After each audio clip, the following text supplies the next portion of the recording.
All right, you're live. This is Senate Appropriations. It's Friday, January 13th, and we are taking advantage of this week to get ourselves sort of up to date and just background information on various programs. And so childcare has been a topic of concern when we have gone out. When leadership like a year ago went out, that was one of the top priorities that we heard in terms of need. And so it's kind of helpful to say, what do we have in place? What are the rules that we have in place? And sort of that foundational information. So we're lucky that we have Stephanie and Emily from Joint Fiscal Office to sort of give us a briefing. This has nothing to do with the larger study that's coming down. This is simply just a primer on what we have. And so I just want anyone who might be listening or observing, this is not anything that's going to get into future. It's what do we have now? The way the programs are working right now. So and pictures of capacity. So that's why it's important to kind of have that framework for any future discussions that we might be engaged in. So this is our brief summary. And so I've been back and forth with DCF. Emily's going to talk about the universal pre-K side of the picture. And I'll just walk through mainly the CCPAT program. So from the second page, the second slide, I thought it was a good idea to put together a little bit of a list of the programs that are there. The two blue programs, the CCPAT program and the universal pre-K program, are the two that we're going to focus on in the presentation. But there are the longstanding Head Start program exists. There's essential early education, which is special education for much younger children. Toward the end of the CCPAP, I'll touch on the one-time appropriations, mostly through federal funds that have been available in the past year and continuing into this fiscal year. And then I just wanted a reminder on the right-hand side of this slide that you did pass the Vermont Child Tax Credit last year, which is new this year. And the estimate of that, the cost of that was $32 million. We'll find out after the tax season closes what it actually comes in at.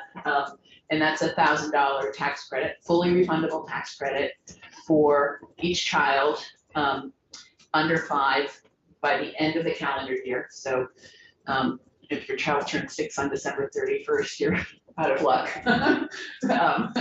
But that's up to $125,000 of adjusted gross income, and it steps down between 125 and 175 of income.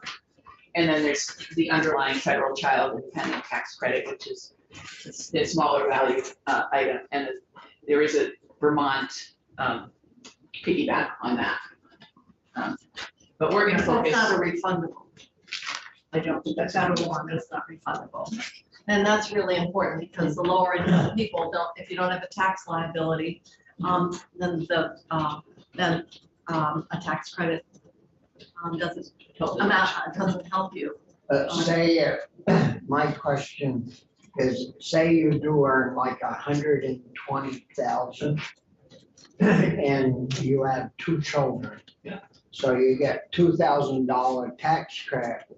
And what does that $2,000 equal in actual money?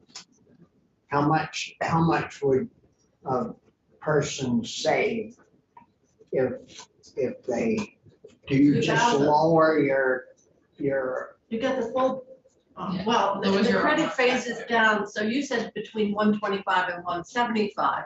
So there's a slope downward after 125. After the you 125. want to say 120, you should be at. So if you say you earned 120 and your tax liability to the state of Vermont was $3,000, then that would lower it to $1,000 because that and the $2,000 would accrue to you. It's like cash in your pocket. It's real money to you. It's real money. So And that's refundable. That's what point is, there's a difference, and because if it's not refundable, then it helps lower your So if you, liability, but you've got to have a liability. so if you were the same person at, say, $40,000 and you only had a $1,000 tax liability in Vermont, if it wasn't refundable, you would only get a $1,000 value with two kids, but because it's refundable, you would still get $1,000, your $1,000 tax liability would go away, and you get a $1,000 check back from the state. That's rich. And this will be the first year. This is the first year. Because we put that in. Yeah, calendar year, yeah, the 2022 tax year, calendar year 2022. So folks will be, when they're filing now.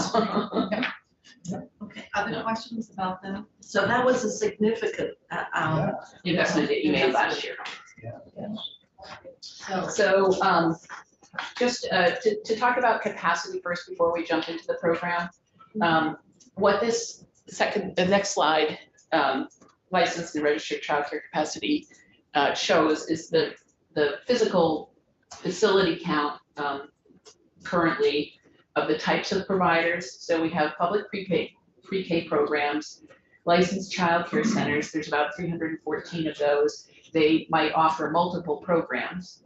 We have licensed family childcare homes, we have a small number of those, but they're homes that can take more than 10 children. And then we have registered family childcare homes, about 290 of those, and then Head Start programs. And then on the right-hand side are what we sort of call the slot capacity. So what the childcare providers are reporting to DCF, and this is a September count of the available slots by child age. So you see infants, just under 3,000 slots, toddlers, 3,200, pre-K slots of almost 11,000, school age slots of over 11,000. And these are a drop from where they were about 5 years ago, of almost 11%. It's the reported capacity, so the licensed capacity would probably come out a little bit higher, because not everyone they might be licensed for an amount, but they can't have that capacity because of staffing or other issues. And then the big question with the physical capacity is geographically, does it match up? Are the slots where the kids by age are? one thing that I learned at Senator Starr was at the same meeting, and that is for Essex County towns that border the Connecticut River, they don't operate schools, and the kids go to New Hampshire schools. And their children are not eligible for that pre-K program that Vermont, although we're paying for the other age groups to go to those New Hampshire schools. The pre-K children are not eligible to have the tuition paid. And they're rather concerned that their children are being treated differently. And I was not aware of it, but it came up that rural education collaborative meeting. And then I subsequently got an email from someone in Leamington who was concerned about it. And so I let Senator Campion know, but I thought that was rather strange that an older sibling could go to the New Hampshire school, and Guildhall doesn't have a school, and they don't operate high schools in most of those towns. They're choice towns. But we won't pay for the pre-K if it's not at a Vermont school. And I don't know if that's our own language or whatever, but it was something that just emerged. So I just thought I would raise it. Well, That would they pay to send the child to a Vermont-based pre-K, but it's not a pre-K in New Hampshire? yeah. But if it's in St. Jay and you live in Guildhall, then it's just not accessible. Yes. Sorry if I missed this when you went through it. The licensed family childcare home and the registered family childcare, those are in homes. That's what those It's a are. private home, yeah. And I assume the answer is no, but do we have any idea how many unlicensed childcare centers there are? This doesn't speak to anything that's unregulated childcare. It's all right. Yes. Yeah. Rich, you want to bring up? I just had a backup question for you raised.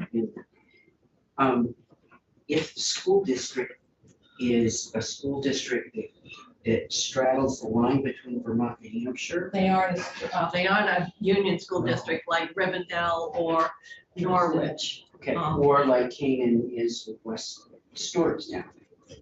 Because they come across this way. They are union.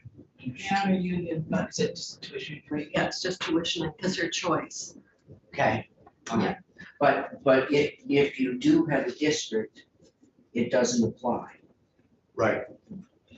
Okay, I'm just trying to figure out. But you'd still have the childcare problem, probably would still be a It's problem. under Mullen that we did have one. So I just Childcare want to issue bring it would up. still be a problem. I don't want to spend a lot of time on it, but it's something we You need would to pay. look at.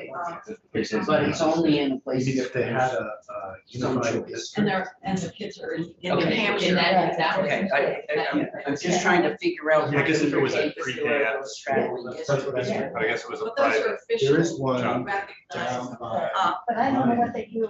down by Bennington that crosses the Massachusetts border. Yes, yes, We're getting and We have Yeah. about them. I'm just trying Well, it to might be the same issue. get it in my head. Town across the Massachusetts line. If they're merged in a unified district, you could.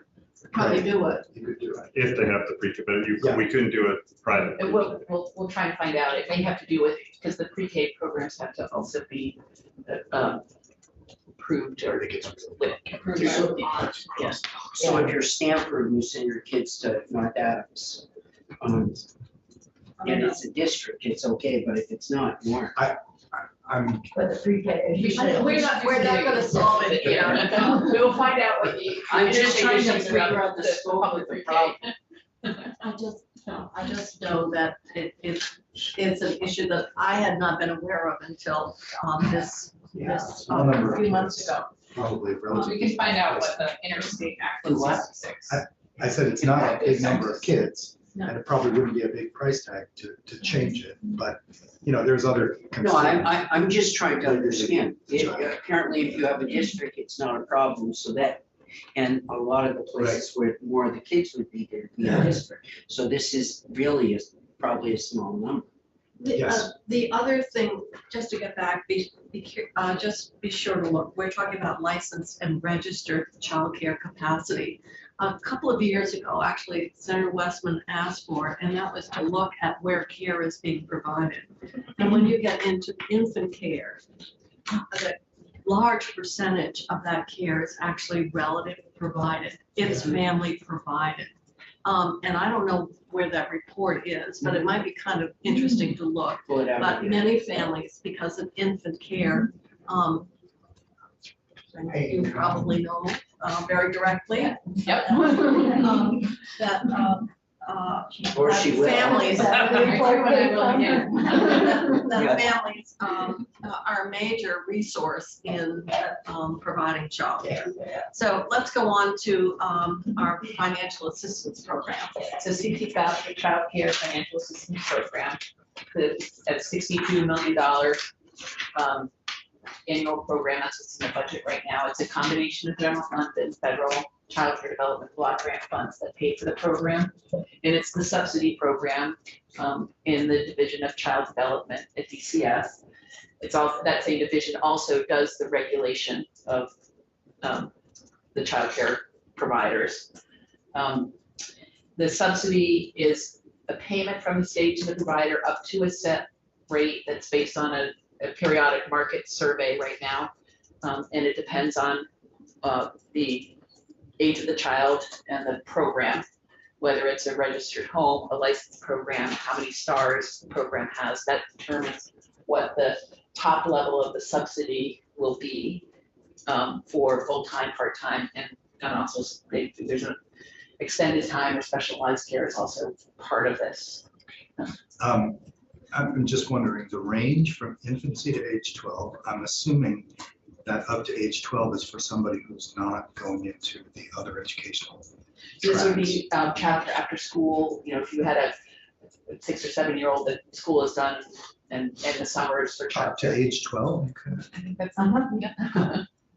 But this isn't, when you're talking about So the, kids who are in protective services or have family risk stress factors? They're in the bottom. so they're of the total population of kids served by the CCPAP program, 20% of them are there because of, they're either in family services related, or there's other stress factors in their family that's determining that that's the way they come into the program, as opposed to income eligibility. I just hadn't realized there was such a high range up to age 12. Well, also, I don't think, and this is something that we've got some data as well as definitions of eligibility categories, but we tend to think because of employment or training of the parent, but just about 20% of the children that are in childcare programs are there for child protection, sort of reasons.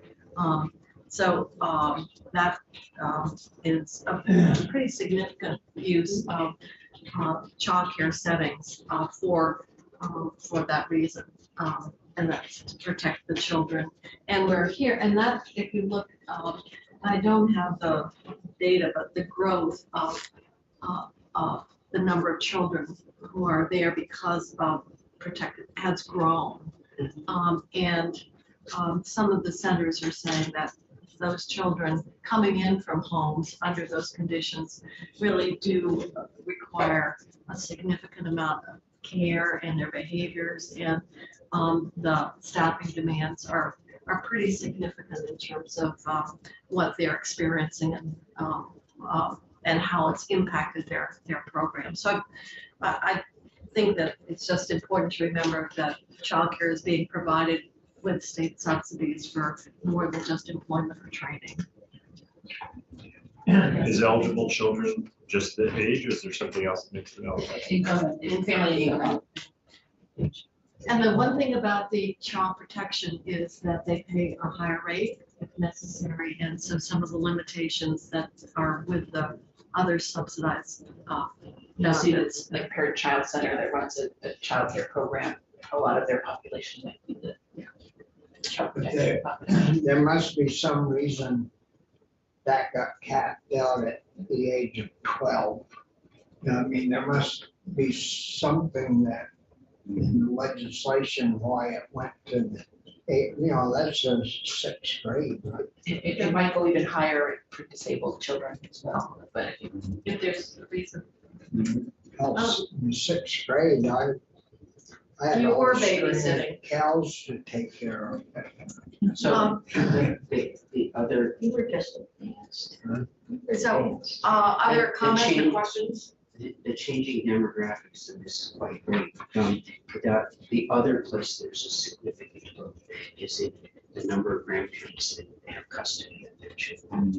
And there's a significant number of single grandparents that have custody of the kids. 1 in 10 kids now is in custody of their grandparents. which Yeah, is- kinship care is a Which major is, resource. which is doubled in the last 10 years.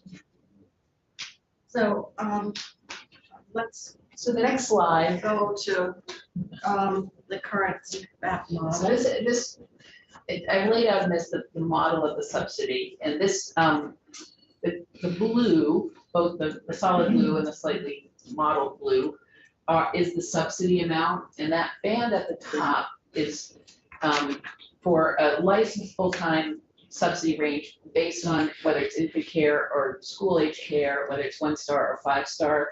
So that range is from about $225 to $350 a week. So that would be what the program would pay the provider, depending on the quality level of the program and the age of the child. And so the family is paying under the staircase. And they're paying based on their income across the bottom of based on the federal poverty guidelines. So a family at 150% of federal poverty, and that would be about $36,000. About $30,000, $33,000, 150. of income, if they were a family of 3 or less, they'd be paying $25 a week. The thing to note about the program that we changed a few years ago is they pay $25 a week, whether it's, if they're a single mom with 2 kids, they'd be paying $25 a week, not $50 a week, one for each child now. It's per family. It's per family. When you get above 350, where the income eligibility stops, so after 350 of income, then the family pays whatever the going rate is per kid, based on what their arrangement is with their childcare provider. But in addition to the subsidy, because the rate charged by the childcare provider could be higher than the subsidy rate, there could be potentially an ask for the family to pay more than the CCFAP amount. Sometimes that's too much of a administrative burden on the child, or the families just can't afford the extra, but. But balance billing is permitted, Yes. what you're saying. Exactly.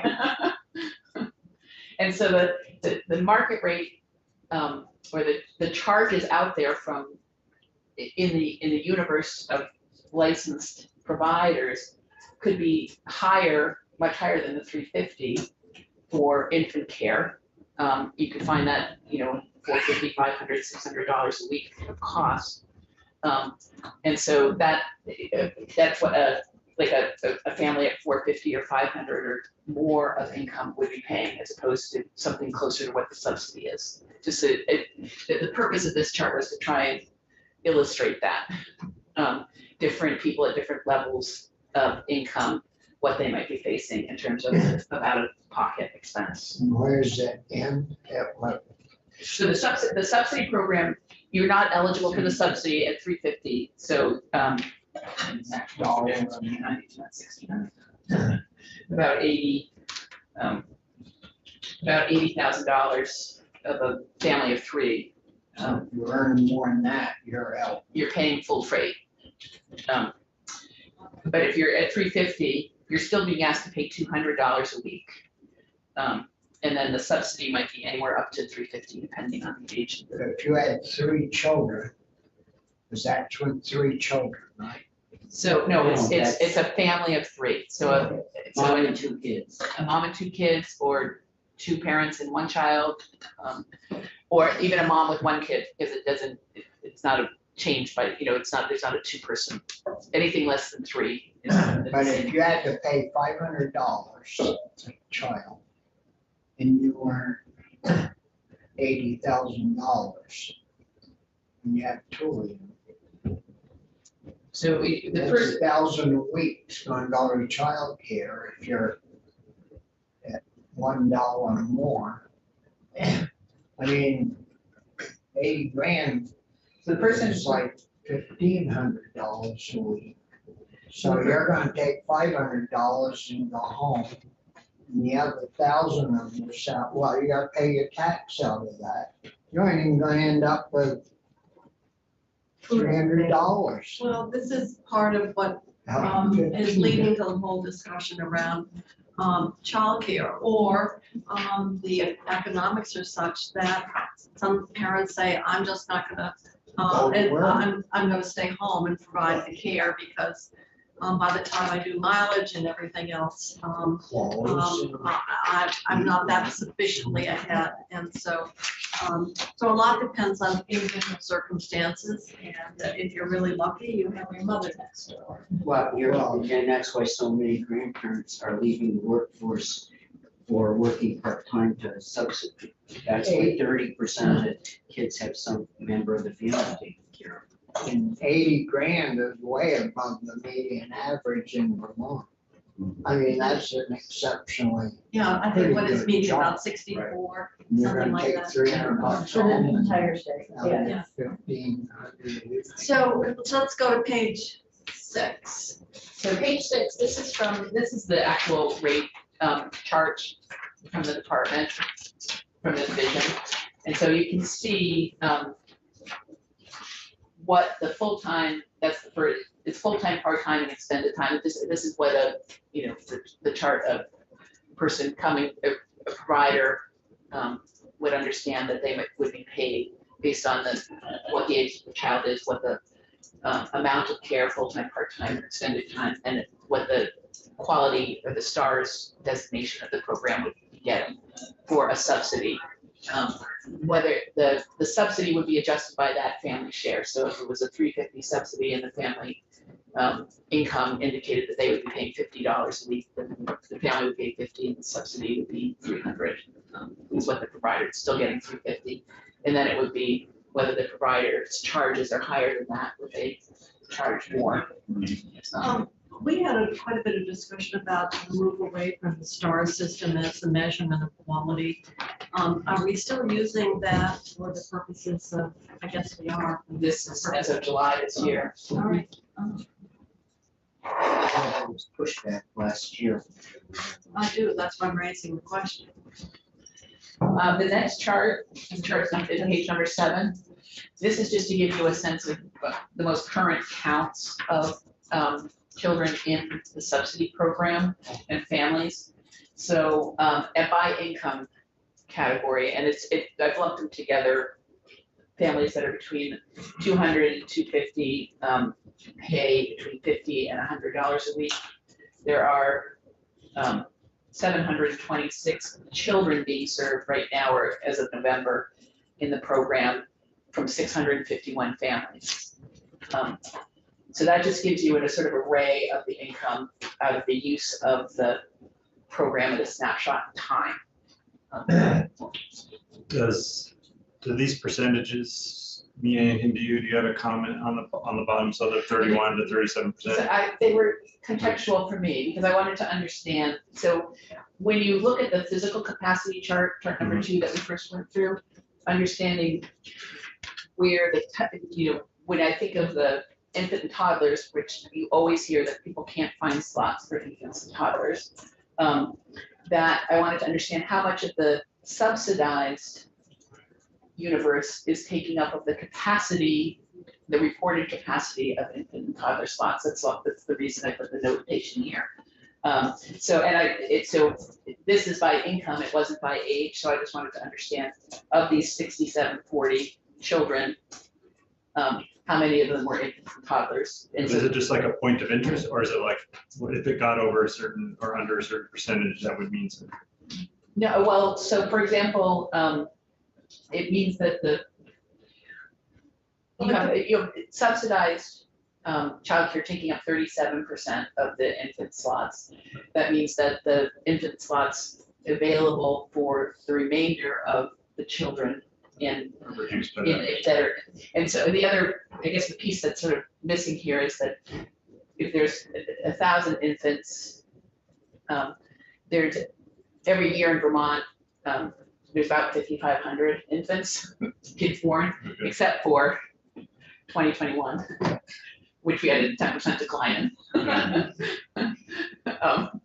I would have thought everybody was home and everyone out. It would be like when all the power And so went out. that starts to give you a sense of, the subsidized universe versus the whole universe that needs care. It needs But if you go back and look at the number of regulated slots for infants and toddlers, Yeah. which is that is on. about 6,200, and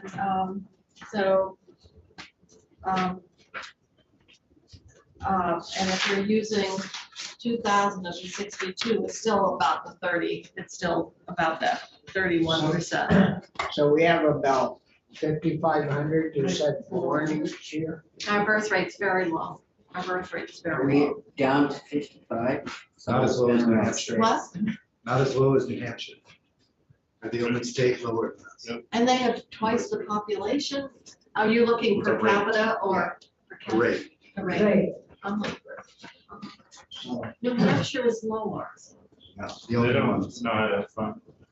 so we. Oh, is that what it's we've called? got, 6,700. You have 6,700 children that were getting subsidized in programs in November. Yeah, and that goes to age That goes all the way to 12. yeah, school age. And of those 6,700, well, that is age 12. It's divided into 4 categories: infant, toddlers, pre-K, and then school age, which is K through 12 years old. We take out the K through 12. How many do we have? I'll have to go back and get you that. I was, because the infant toddler tightness is the focus, I just wanted to give context to the infant toddler. Because with after-school programs and things like that, that number should decline because they're going to be taken care of at the schoolhouse in that after-school program. And but if 6740 is, we must have more in there. So, and I don't want you to get completely caught on, this is the subsidy program. There are other children that need care that aren't Yes. subsidized. So you have to have all the component pieces of the universe when you're talking about the system itself. Yeah, we could figure that out if we knew. We Well, know there's 5,500 born every year, maybe. but they're not, 2%. but they are not all in licensed or regulated care. Yeah. They could be in relative care, they could be in a neighbor who is caring, but has no connection at all with, DCF, they aren't. Families make choices about who Yeah. covers what, And when so they make their They work could be arrangements. They could be sharing a nanny, which is what some people are doing, so, that universe of 5,500, the way in which parents are dealing with care needs, it's gonna, some of it will be reflected here, but some are gonna be private arrangements, or they're not in that regulated childcare system, they, Well, if we had all the numbers, we could figure out pretty good what it would cost. It would be quite expensive. well, I mean, we've got 6740 now, and we know it's costing millions and millions. We would know if the missing numbers were here, we could pretty well figure out what it would cost if you had a universal child. well, care. that may be the topic of, more, testimony. I mean, you could consider, this is 350% of federal poverty level. So you could figure out how many kids would be covered if you raised it to 400 or 450, and I think that's what you're talking about.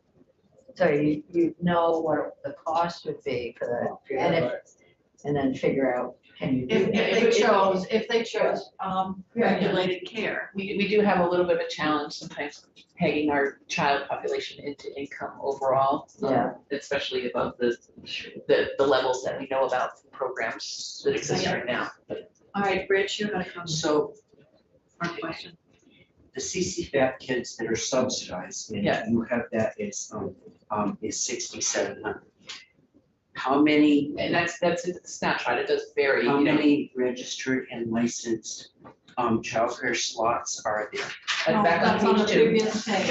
It's slide two. But I get, There are 20. there's that, then there's the 6,700 are within that slot. So they subsidized kids use up 6,700 of the 28,000 slots that exist. And the rest are private Oh, pay. so we got- And, Or they're actually not being utilized in the That's right. pre-K and school age capacity. You know, that is a part of this too.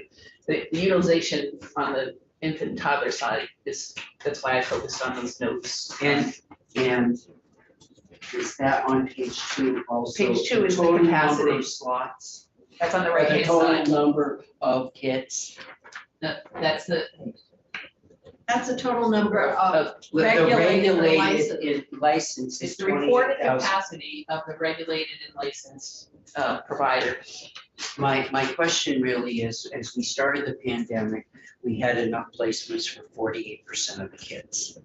What are we down to? Well, we know that the current capacity, that 28,000 and change of slots, is down about 11% from what it was 5 years ago. From the chart from DCF. My whole question really around that is that we have shrunk the number of registered and licensed placements ever.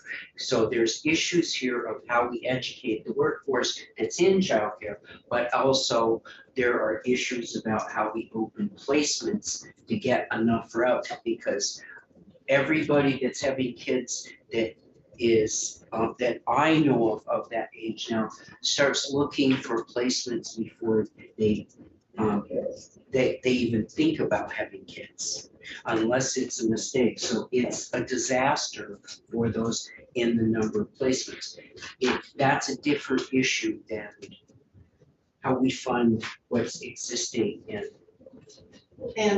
And remember, this is only licensed and registered. There is a lot of care provided It's not that is regulated. not a part of this system. And we're not measuring any of that. And that gets into the, the private pay with someone in the neighborhood, or it could be the hiring of a nanny that's now sometimes happening. So the total field of kids is just the number The population of kids is, it's that step function. They're an infant, year one, and a Yep, but the 1-year-old. So that population is about 5,500 a year of kids that come in, that are born in Vermont. That's a that's a continuing downward trend. A few years ago, it was 6,000 in each cohort. So that's what gives you your universe of kids in this that are in the childcare age range, and it feeds our assumptions on the ed fund about where enrollment will be. and that's 55 times. So right now it's the projection for 23 is 5,500 kids. In 2021, it was the actual births were 5,000. And that's times 5 or 6. So you have 0, 1, 2, 3, 4 is what gets you into the pre-K range, and then everyone above that is in the school age range. okay, why don't we keep going to page 8? Are we on? We're on page 8, and this is just to summarize and remind about the grant programs that have been available. So in 2020 and 2021, we did support childcare providers during the immediate pandemic, and then we had several federal grant programs. The first one being that consolidated appropriations bill that was passed federally in December 2020, and then the ARPA money that came in March of 2021, and that's being distributed out over the course of several years. Most of it has gone for stabilization. 12 million, a little over 12 million in the first slug of that consolidated appropriations bill allocation.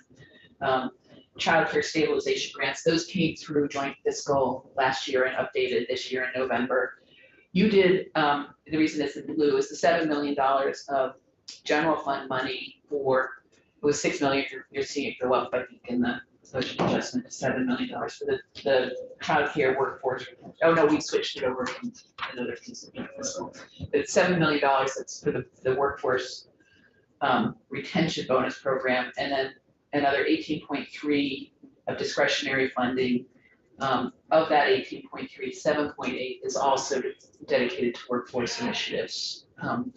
And then just a reminder that within the CCPAP program itself, there is an allocation. It hasn't been used as much recently because there's been this stabilization support, and it's a relatively modest, I think it's still around $300,000 that can be allocated for emergency relief if you have a Very high percentage of subsidized children. or geographically it's going out, it can't sustain itself, but it needs to be there, help.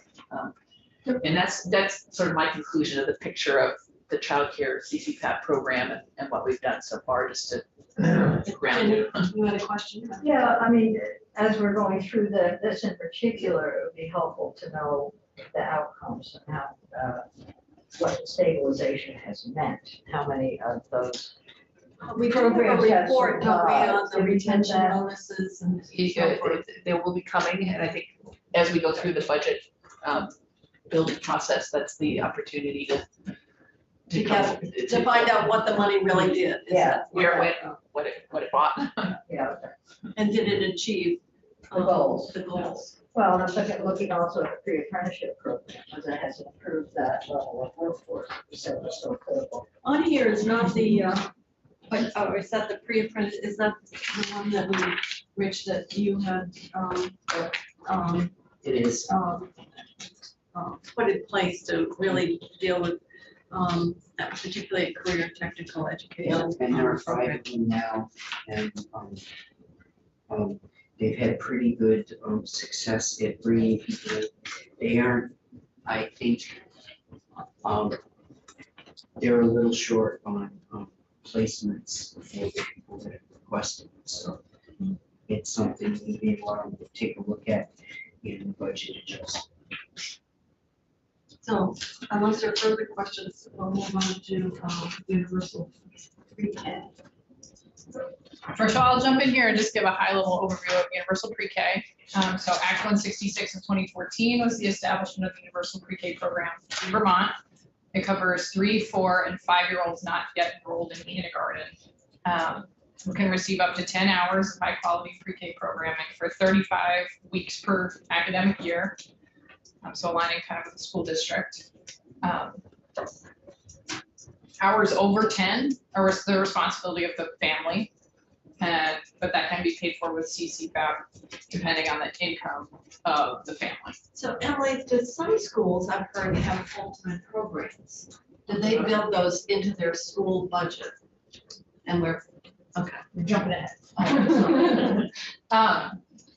So in Vermont is one of 3 states that have this with eligibility that's based just on age. And parents can enroll their children in a private or a public program, or sometimes both, depending on. Unless it's in another state, apparently. Right. Can I ask you a question about that, Emily? Is there any control over enrolling a child in a private program if the public program if there's a public program in that community that has no? No, so the parents get to decide where to send the kid. Because in that sense, you're not, the money won't go to the public program, plus that public program won't have that pre-K as part of the education funding, the half FTE or not FTE, the weighted priests. So they're kind of getting dinged. The child is enrolled, so if it's we'll use Montpelier. If you're a Montpelier resident, you send your kid to a private program, the school district gets to count that kid in their ED, because the school district is responsible for the 10 hours of pre-K funding. So that We call that double dipping when we passed the bill. There was no way to get around it. So in other words, you do get the 0.46 or whatever in the district, but you're also paying the private. Right, okay.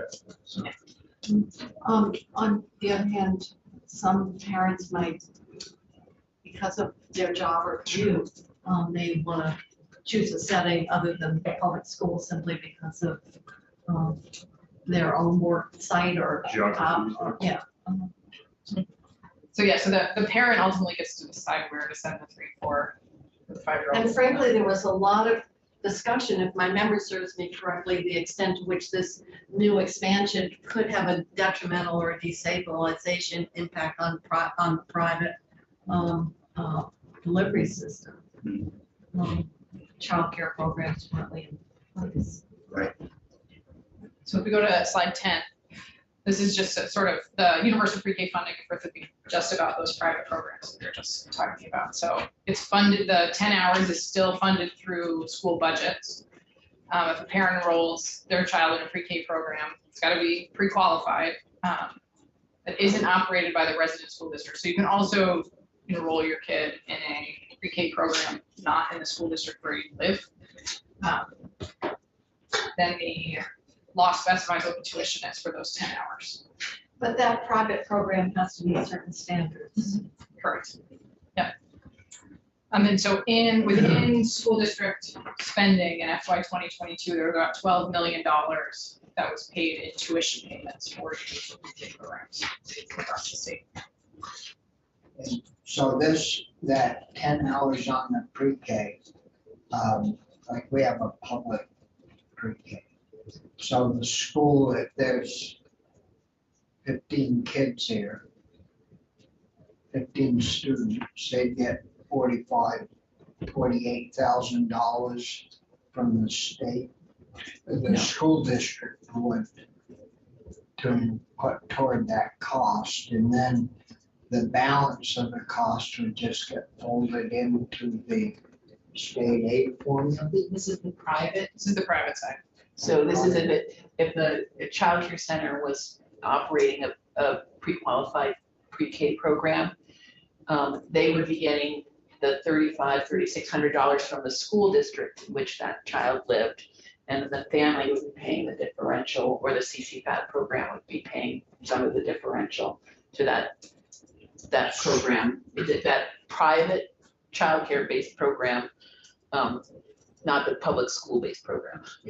So what that means administratively is that every school district has to have for every childcare center, the parents within that school district have decided to send their kids, the school district then has to work with those private providers on reimbursement to make sure that the kid was actually there for the 10 hours and all that stuff. So then there's that administration piece of this. Now, what if they go for more than the 10 hours? Which some schools do know for the full day. Yeah, hours. Full different, I'm gonna, the programs is the next slide. I'm still waiting. Yeah. Sorry, don't worry. It's Friday afternoon. So school districts can also do provide public pre-K services. Some district, and it's up to the school district and the local voters to determine what that looks like. And then it is fully funded through the school district budget.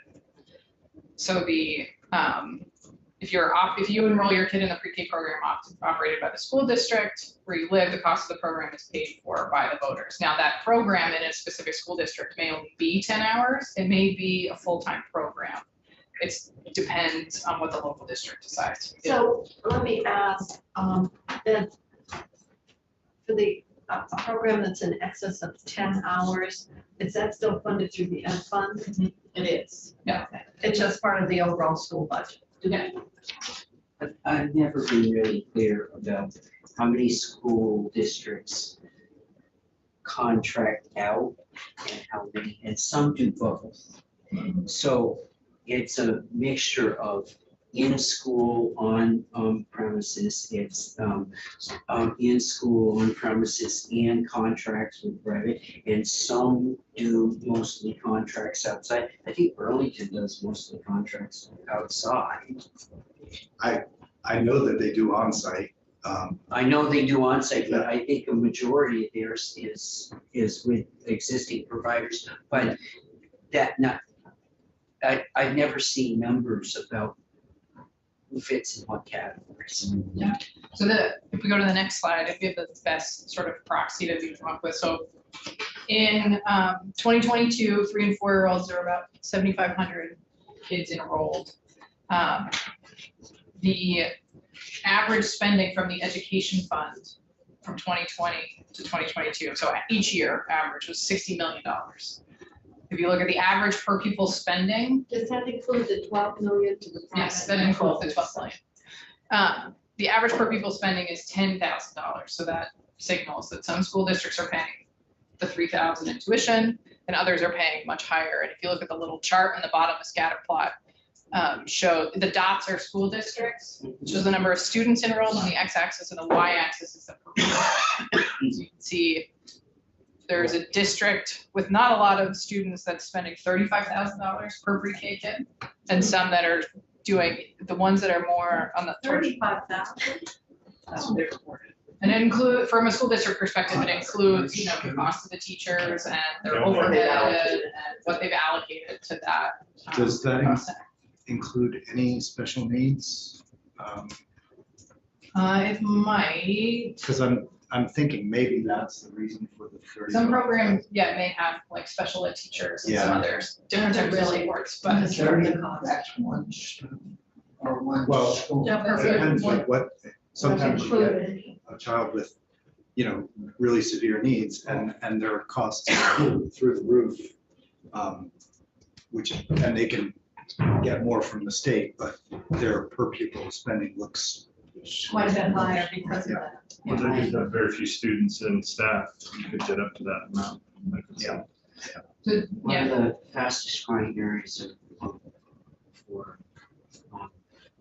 environmental health are kids that are coming out of homes where they're coming out with some sort of issue and are in that extra category. And I think we have 3 people now that are traveling to childcare facilities and those preschool programs dealing with those kids.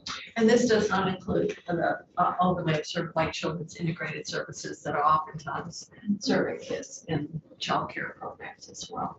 The cost of that is a separate. It's separate, yeah. When we look at the data, there are, some districts that it's clear they're paying, they're just doing the tuition payments, and there are other districts where they're definitely operating full-time programs internally. And we tried to do, let's pull 10 school districts and see what they're up to, and everybody's doing something different. So a lot of uniformity. Yes. But is there, oh, sorry, go ahead, Bobby. But is there a number, does the department, or does the Agency of Education keep track of the numbers on who's doing what? I'm not sure. I didn't find anything that's sort of publicly out there, but I can go back and follow up with them. That I'm would sure be it's great. their, Bobby, accounting you type have of a program. question? Well, I just want, what do the 41 dots represent? School districts for supervisory, yeah, supervisory unions, yes. So they aren't all in then, right? Because don't we have 60 odd. 60 all? We There used might to, be but there might be overlapped dots. And the 7,500 is all preschool. There isn't a difference between the universal pre-K students and pre-K students. Those two, that's a overlapping resources, right? There isn't kids that are in preschool that aren't in the universal preschool cap. You know what I mean? I don't think so. I don't know of a situation where you were to opt out of the tuition payment from the state or from. Emily, do you remember what the weight? But you may have families of a certain income level that choose to have a private, educate, whatever care for their 3, 4, 5-year-old. That might not be counted in this 70. Right, Head 500. Starts are not part of Homeschool. this. So to the extent there are 3, 4, and 5-year-olds in Head Start programs. They're outside of this. Okay, it's a small number. Emily, do you remember what the weighted, is it for preschool, is it 0.5 or is it like 0.4? 4.6. But remember that that's just, taxing capacity. Yeah. There's no connection between dollar and program weight. The good thing is we've got some capacity for more students. We have more seats than we do students, so we aren't running out of room. oh, no, the enrollment, it was not that long ago, 120,000, we're down to 80 something. Yeah, Students. yeah, I think it was 127 at the highest, and now we've lost almost half. Other questions or comments? We just thought it would be helpful to have this kind of. Up on the ground operating right now. Oftentimes we don't, when we're dealing with the budget, we're looking at the big numbers, we really are not looking at this level of information. So, and also the fact that there are multiple resources being funded here, whether we're talking about federal Head Start, whether we're talking about now this new tax credit, that we appropriated 32 million for, and what comes in under CPAP versus whatever. So unless there are further questions, if Friday afternoon, Senator Sears, do you have any questions? Don't, but I'll be getting home early today. Now, the commute was a good one, right? Yeah, well, yeah. The first hour was a little tough, but other than that, it was fine. But Great. today was, good commute. We're glad to hear that. I walked to work today. Yeah. Yeah, you sure did. All right, well, if we don't have any other questions, then we've kind of finished up our agenda for this week and getting this opportunity to get kind of briefed. And hopefully it'll be helpful as we're doing